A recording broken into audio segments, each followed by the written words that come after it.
Takže ideme robiť CSS a každé správne CSS má byť v CSS súbore. Takže ja si vytvorím nový folder, nazvem ho CSS a v ňom si vytvorím súbor napríklad s názvom style.css. Tieto súbory majú byť oddelené. HTML v HTML, CSS v CSS, JavaScript v .js súbore. My sme si už ukázali taký malý hack, že som vytvoril takto style atribút a v ňom som písal nejaké CSS, ale to bolo iba pre rýchlosť. Oni by mali byť separátne a potom stať samostatne a potom spojiť svoje sily ako Power Rangers a zvíťaziť v budovaní stránky. OK, možno sa pýtate, že to už bolo naozaj absolútne všetko, čo sa môžeme naučiť o HTML. Už vieme všetko? Nope, nie. Ale jednak sa už chceme hrať s farbičkami a jednak keď robíte stránky, tak zriedka to funguje tak, že najprv spravíte HTML a potom CSS. Zvyčajne ich budujete spolu. Takže čím skôr prejdeme k CSS, čím skôr sa naučíme, tak budeme môcť normálne funkčne budovať stránky. Aby tieto technológie mohli spojiť svoje sily, potrebujeme ich nejak nalinkovať, napojiť na seba. A keď chceme linkovať, ideálny element bude link. Do hlavičky nášho HTML dokumentu pridáme link a do hypertextovej referencie vložíme cestu k nášmu CSS súboru. Toto nie je odkaz, ako keď spravíme odkaz pomocou a elementu, pomocou anchoru. Toto je taký interný odkaz. Toto znamená, že tento HTML dokument sa vo svojom vnútri napojí na style CSS, alebo respektíve naopak. Style CSS prepojíme s týmto HTML dokumentom. Nie je to žiaden klikateľný odkaz. Link môže linkovať na rôzne veci, ale absolútnu väčšinu času bude linkovať na style sheet. Style sheet preto, že CSS sú tzv. Cascading style sheets, čo by sa dalo preložiť ako nejaký list kaskádových štýlov, zoznam kaskádových štýlov. Neskôr si vysvetlíme, čo tá kaskáda znamená. Každopádne style sheet je označenie pre CSS. To zadáme do rel atribútu, lebo rel atribút znamená relácia linku. Aký vzťah má tento link k tejto adrese. A ten vzťah je ten, že je to style sheet. Aby sme v CSS-ku mohli manipulovať s HTML-kom, najprv nejaké HTML-ko musíme mať. Často môžete vidieť, že dizajneri spravia takéto niečo. Použijú lorem ipsum, čo je takýto prázdny, nič nehovoriaci text. Je to v podstate skomolenina latinského textu, ktorý voľakedy dávno napísal Cicero, ale to je nuda. A ja používam cupcake ipsum, ako každý správny chlap. Nechám si vytvoriť 5 odstavcov, krátkých. Vygenerujeme, ja si ich sem skopčím. Troška si to upravím, každý z nich obalím do paragrafu, do odstavca a pridám si ešte nejaké hlavičky. Heading 1, Adventure Time. Heading 2, Grab your friends. No.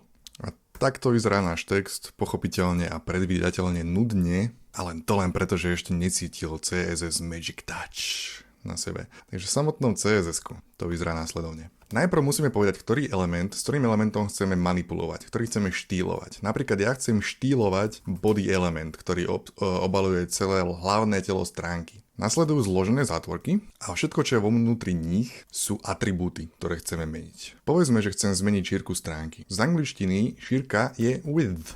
A presne to je aj názov atribútu, ktorý budeme meniť. Čiže nasleduje dvojbodka, napíšem názov atribútu width, nasleduje dvojbodka, teraz nasleduje hodnota, na ktorú chcem nastaviť šírku stránky, a to bude 600 pixelov. A za tým nasleduje bodkočerka. Bodkočerka ukončuje každé jedno volanie atribútu, ukončuje každý jeden, nazvime to príkaz. Toto body sa volá selektor. To je to, čo my vyberáme. Najprv si vyberiem body element a potom s ním chcem manipulovať. To, čo vyberám, je selektor. Všetko to, čo je vo vnútri zátvoriek, sa volá deklarácia. Každý element má svoje atribúty alebo svoje vlastnosti. Tým môžeme meniť hodnoty. A takto vlastne funguje CSS. Atribúty, ja som si tomu zvykol tak hovorím, môžeme tomu hovoriť vlastnosti. Po anglicky to je properties. A môžeme dať viacej atribútov, môžeme meniť viac atribútov naraz. Môžem povedať, že chcem zároveň, že aby stránka mala 600 pixelov, chcem, aby mala rúžové pozadie, alebo prečo nie?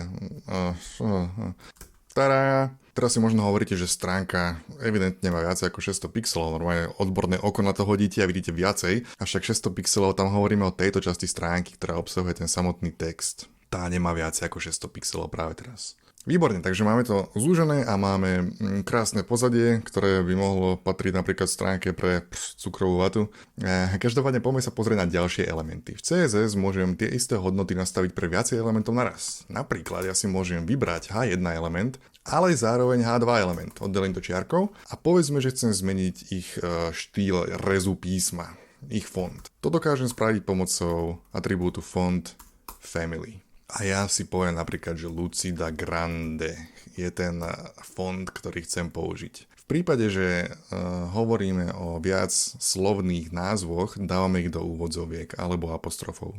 Dobre, teraz tento font bude aplikovaný aj na H1, aj na H2. Refreshnem stránku a nič sa nestane, pretože tento font neexistuje. Existuje iba Lucida Grande. Tada, vidíme, že sa nám zmenil font. OK, možno si povieme, že tento background nebude najlepší nápad, ale možno sa tej ružovúčke stále nechceme zbaviť. Tak teraz, okrem toho, že H1 bude mať font family Lucida Grande, bude mať taktiež farbu light coral, povedzme, že a zmením mu taktiež veľkosť. Font size 42 pixelov. Ak pozorne počúvate slová, ktoré hovorím a čítate slová, ktoré píšem, tak vidíte, že je to často iba anglický preklad toho, čo som povedal. Chcem, aby text mal farbu, color, názov farby. Chcem, aby text mal písmo veľkosti 42 pixelov, písmo, veľkosť 42 pixelov. Refreshnem stránku, teda povedzme, že H2, tento podnadpis. Chcem, aby mal nejakú farbu, ale už nedáme takú feminínu. Dám mu nejakú farbu, ktorá je vyloženie Beres. A font size, povedzme, 16 pixelov. Dobre, farby môžeme písať teda viacerými spôsobmi. Jednak existujú vyhradené slová, ako napríklad toto. Prípadne existuje, ja neviem, black, alebo white, alebo red, alebo blue, hej?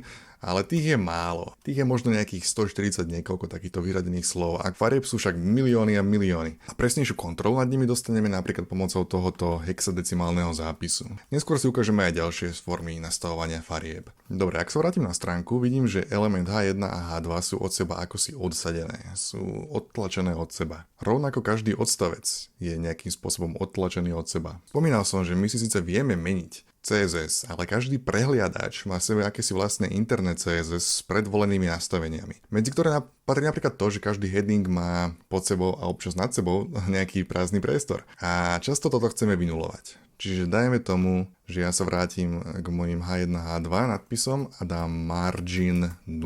Margin je niečo ako taký priesvitný, neviditeľný okraj okolo elementu. Ukážeme, ako bude vyzerať s marginom 0. Hej, tieto elementy zrazu sú veľmi blízko pri sebe. Keby napríklad chcem element H2 odtlačiť od elementu H1, mohol by som mu pridať margin a pridám mu margin 50 pixelov. A teraz z každej strany, z vrchu aj zľava, bude zrazu odtlačený od tohto elementu o presne 50 pixelov. Toto mám na mysli, keď hovorím, že vytvorí sa ako keby taký neviditeľný rám okolo tohto elementu.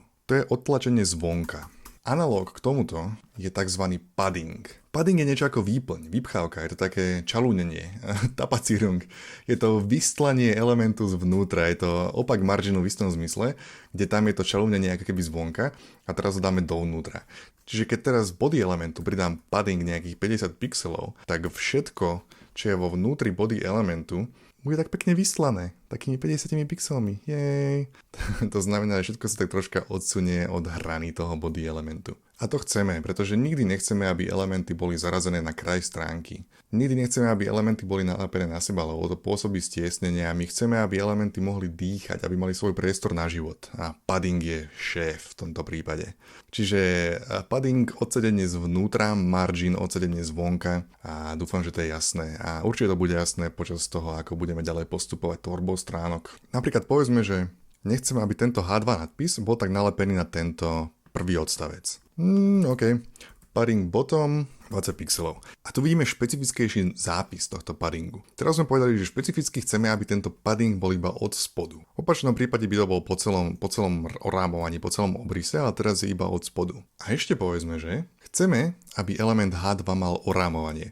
Každý svoj element môže mať okrem takéhoto neviditeľného aj vizuálne orámovanie. Ak by som spravil border, čo je presne rám, môžem spraviť napríklad, že 1 pixel solid light gray.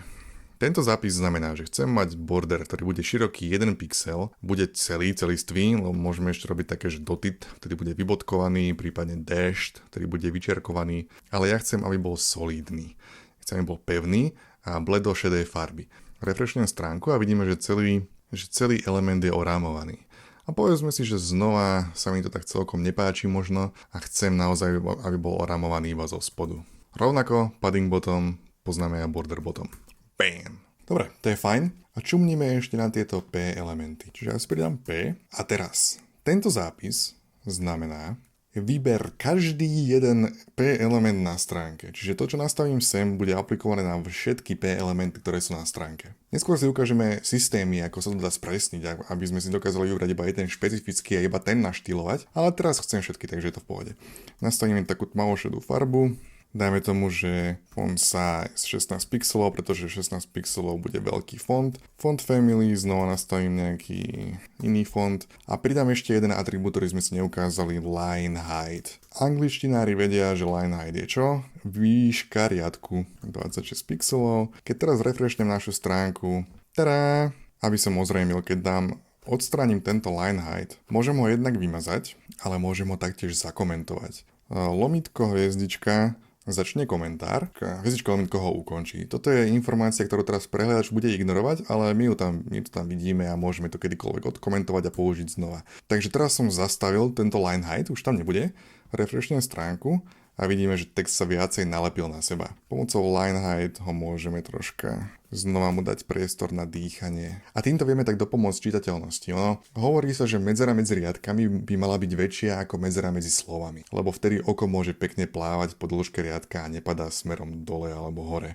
Dobre, takže máme OCSS-kovanú stránku a aj keď to nie je žiaden kandidát na medailu, je to absolútna paráda v porovnaní s tým, čo sme mali predtým. Ak si otvorím tieto DevTools, nastavím sa na elementy a môžem špinavo z headu normálne vymažem tento link.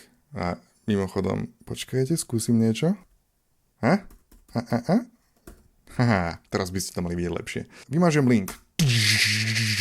Dobre, toto bola naša stránka pôvodne a pomocou pridania pár riadkov CSS, toto je naša stránka teraz. Naša stránka pôvodne, naša stránka teraz. Ja si myslím, že na tých pár riadkov, ktoré sme napísali, je to celkom dobrá výhra. A približne toto je CSS. Ja som Jablko. Čaute. Brm.